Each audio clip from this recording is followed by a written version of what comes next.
बिस्मिल्लाहिर्रहमानिर्रहीम। My dear students, अस्सलाम वालेकुम। आप देख रहे हैं math with Yasir Irfat. Dear students, 9.6 exercise for class 12 question number 1 हम डिस्कस करने जा रहे हैं। कह रहा है for what value of k the line y is equal to x to k x will be the tangent to this line. K की value find करनी है। ये लाइन इसको टच कर रही है, इसके ऊपर टेंजेंट है। तो जब ये लाइन इसके ऊपर टेंजेंट है तो रूट्स क्या होंगे? इक्वल होंगे। तो अब आइए हम इसको सॉल्व कर लेते हैं। We have to put this value y it is equals to in the equation of the circle. तो स्ट्रेटेजी ध्यान में रखेंगे। जब भी दो सिस्टम एक दूसरे को टच कर रहे होंगे तो आपने एक वेरिएबल को सब्जेक्ट करना है और उसको कोने में पुट कर देना है। एक क्वाड्रेटिक इक्वेशन बनेगी, उसको डिस्क्रिमिनेट करना है। डिस्क्रिमिनेशन इक्वल टू 0 होगा तो आपने उसको, और जो भी रिक्वायर्ड कंडीशन होगी या अननोन वेरिएबल होगा, उसकी वैल्यू को हम फाइंड कर। अब हम देखें क्या करते हैं। This is say equation number 1 यहीं पे कर लेते हैं, जरा सा टाइम बच जाएगा। तो put y is equals to 2kx in equation number 1। तो अब इक्वेशन नंबर 1 क्या कह रही है? 2x square minus 5y square is equals to 10। तो अब आप देख रहे हैं कि ये क्या हो गया? 2x square minus 5। अब y की जगह हमने क्या पुट कर दिया? 2kx का स्क्वायर इक्वल्स टू 10। तो ये हो गया 2x square minus 5 4 k square x square equals to 10। 2x square 5 4 20 k x square equals to 10। एक्स स्क्वायर और 2 कॉमन ले लेते हैं तो ये बच गया आपके पास 1 माइनस 2 10 20 के स्क्वायर एक्स स्क्वायर, ये प्लस 10 इधर आकर क्या हो जाएगा? Minus 10 equal to 0। तो अब आप देख रहे हैं कि ये एक क्वाड्रेटिक इक्वेशन बन गई है। तो ए आपको क्या दे दिया है? 2 1 माइनस 10 के स्क्वायर। ई एक्स का कोफिशिएंट होता है, नहीं है तो 0, और सी इज इक्वल टू माइनस 10। यहां से मैंने डायरेक्ट एक्स की वैल्यू आपको कैलकुलेट करना नहीं सिखा रहा, ताकि आप पूरे एक सिस्टम को अंडरस्टैंड कर सकें कि जब एक लाइन कोने को टच कर रही होगी, चाहे वो सर्कल हो, एलिप्स हो, हाइपरबोला हो या पैराबोला हो, तो आपने वहां से y को या x को सब्जेक्ट करके कोने में रखना है और हमेशा एक क्वाड्रेटिक इक्वेशन बनेगी। उसमें ए बी सी डिफाइन करेंगे और उसको फिर डिस्क्रिमिनेट करेंगे। तो d is equal to B square minus 4ac। और एक और चीज ध्यान में रखिएगा, यहां मैं लिख देता हूं, चूंकि नई बुक्स आ रही हैं तो डिस्क्रिमिनेंट को डेल्टा से भी शो करते हैं। ठीक है, इस चीज को आपने ध्यान में रखना। तो अब आपके पास क्या आ गया? B square minus 4ac, A means 2 1 minus 10 k square और C minus 10। B square minus 4a और ये सी हो गया। तो फॉर इक्वल रूट्स, हमें कैसे पता चला रूट्स इक्वल हैं? फॉर इक्वल रूट्स डी 0 होगा। तो हमें कैसे पता चला इसके रूट्स इक्वल हैं? जब दो सिस्टम एक दूसरे को टच करते हैं तो उनके रूट्स क्या होते हैं? आपस में इक्वल होते हैं। तो डी 0 रख दिया, ये माइनस माइनस प्लस हो गया। तो ये आपके पास क्या बच गया? 2 4 2 8 और 8 10 80। 4 2 8 8 10 80। ये हो गया 1 माइनस 10 के स्क्वायर। ये फैक्टर इधर आकर 0 हो जाएगा। तो 1 minus 10 k square equal to 0। तो 1 is equal to 10 k square. तो 1 अपॉन 10 इज इक्वल टू के स्क्वायर। तो के की वैल्यू आ गई प्लस माइनस 1 अपॉन रेडिकल 10, दोनों तरफ स्क्वायर रूट ले लिया। ये हमारे पास इसकी वैल्यू आ गई। कंडीशन फाइंड करनी हो आपको, अननोन वेरिएबल की वैल्यू फाइंड करनी हो, स्ट्रेटेजी सेम रखेंगे। इसको आपने ध्यान में रखना। अगेन आइए, ये y is equal to M X plus C दे रखा है and this is say equation number 1। तो अब again the same situation, y की जगह y की वैल्यू पुट करेंगे, उसको सिंप्लीफाई करेंगे, डिस्क्रिमिनेट करेंगे, जो आंसर आएगा वो कंडीशन आ जाएगी। ठीक है, तो हम पुट कर देते हैं, put y is equal to M X plus C in equation number 1। तो इक्वेशन नंबर 1 क्या है जी? y square over A square minus X square over B square equals to 1। y की जगह y की वैल्यू पुट कर दी over A square minus X square over B square equals to 1।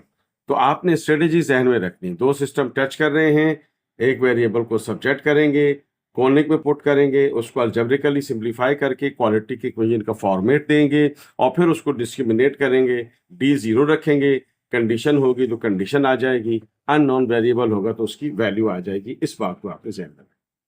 इसका एलसीएम ले लेते हैं, यहाँ पर A square B square cross multiply कर लेते हैं तो ये हो गया बी स्क्वायर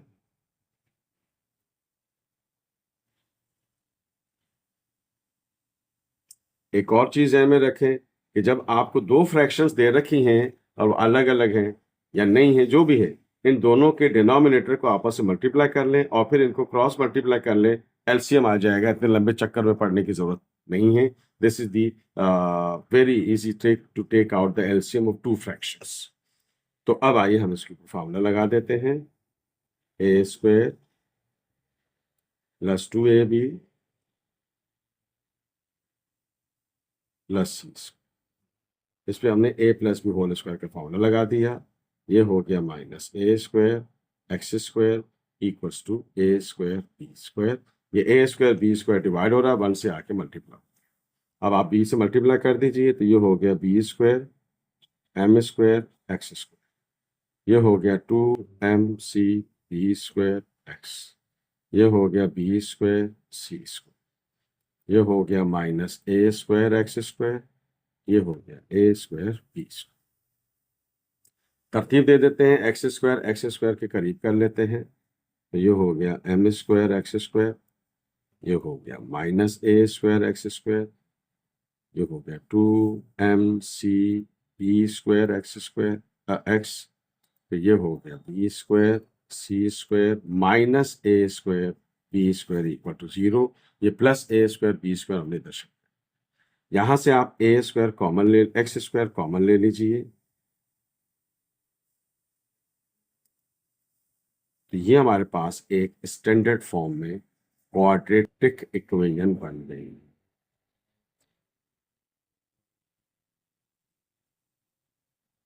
इक्वल टू 0। तो अब ए आपको क्या दे दिया है, B square M square minus A का मतलब एक्स स्क्वायर का coefficient, B 2mc B square X का कोएफिशिएंट, सी का मतलब क्या हो गया, कांस्टेंट। फिर मैंने क्या कहा था, डिस्क्रिमिनेट करेंगे, बी स्क्वायर माइनस 4ac और फिर डी जीरो रखेंगे, ठीक है। तो ये डिस्क्रिमिनेट हो गया, बी स्क्वायर माइनस 4ac सी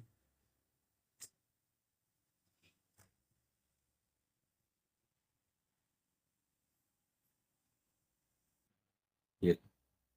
अब हम इसको मल्टीप्लाई कर देंगे इन दो ब्रैकेट्स को तो ये हो जाएगा आपके पास 4m स्क्वायर सी स्क्वायर बी पावर माइनस 4, ये अपनी जगह रहेगा। अगले स्टेप में हम दो ब्रैकेट्स को मल्टीप्लाई कर देंगे।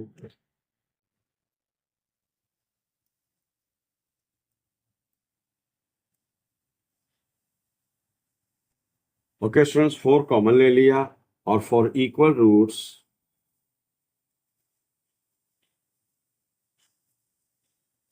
डी की वैल्यू क्या ले लेंगे, 0। ये 0 हो गया, 4 हम कॉमन ले चुके हैं तो ये हो गया एम स्क्वायर सी स्क्वायर बी पावर 4। अब इन ब्रैकेट्स को मल्टीप्लाई कर देते हैं तो ये हो गया आपके पास बी पावर 4 एम स्क्वायर सी स्क्वायर। ये हो गया एम स्क्वायर सी स्क्वायर बी पावर 4 इनसे मल्टीप्लाई। फिर इसको इससे मल्टीप्लाई करेंगे तो क्या हो जाएगा, माइनस ए square B power 4 M square. फिर ये माइनस ए स्क्वायर मल्टीप्लाई होगा इससे तो ये हो गया minus A square B square C square minus minus plus a power 4 B square equal to 0 already लिख दिया है। अब ये 4 मल्टीप्लाई वाला इधर आकर 0 से डिवाइड हो जाएगा, माइनस से ब्रैकेट को एक्सपेंड कर लेते हैं। ये हो गया माइनस एम स्क्वायर सी स्क्वायर बी पावर 4, ये हो गया प्लस ए square B power 4 M square, ये हो गया प्लस ए स्क्वायर बी स्क्वायर सी स्क्वायर, ये हो गया minus A power 4 B square equals to 0/4। ये फैक्टर इससे कैंसिल आउट हो गया, तो क्या बच गया आपके पास A power 4 B square, A square B square C square, A power 4 B square equal to 0। A square A square A square common, B square B square B square common, A square common आ गया और B square. अब ये ए square बाहर B square, तो यहाँ क्या बच गया आपके पास बी स्क्वायर एम स्क्वायर, क्योंकि बी पावर 4 है तो बी स्क्वायर कॉमन ले। यहाँ पे हमारे पास क्या बच गया, ए स्क्वायर बाहर आ गया, बी स्क्वायर बाहर आ गया, सी स्क्वायर बच गया। यहाँ पे आपके पास क्या बच गया, ए स्क्वायर, क्योंकि बी स्क्वायर हमने कॉमन ले, ए पावर 4 था, ए स्क्वायर कॉमन ले, इक्वल टू 0। ये फैक्टर होकर जाकर 0 हो गया। ये हो गया B square M square plus c square minus A square equal to 0, b square M square plus c square equal to a square. ये हमारे पास एक कंडीशन आ गई, this is the required condition. Students, आज के वीडियो में हमने 2 क्वेश्चंस डिस्कस किए हैं 9.6 एक्सरसाइज के, क्वेश्चन नंबर 1 और क्वेश्चन नंबर 2। इंशाल्लाह नेक्स्ट वीडियो में मजीद इसी एक्सरसाइज को आगे लेके चलेंगे। If you like this video please share it and subscribe my channel math with Yasir Irfan. Dear students, एक बात आपने जहन में रखनी है, आप प्लेलिस्ट में जाएंगे, प्लेलिस्ट में सेकेंडरी कराची बोर्ड या सिंध बोर्ड की आपके पास प्लेलिस्ट बनी हुई है, आपकी तमाम वीडियोज उसमें मौजूद होंगी। आप फर्स्ट ईयर में हैं तो फर्स्ट ईयर की प्लेलिस्ट में जाएंगे, आप फर्स्ट ईयर फेडरल बोर्ड में हैं तो फर्स्ट ईयर फेडरल बोर्ड की प्लेलिस्ट में जाएंगे। ओ लेवल्स कर रहे हैं तो ओ लेवल्स की वीडियोज भी इंशाल्लाह डे बाय डे डाल रहा हूं, तो इंशाल्लाह उसमें भी आपको वीडियोस नजर आएंगी। पुरानी वीडियोस वहां मौजूद है, उनको आप देखिएगा। Thank you so much. Allah.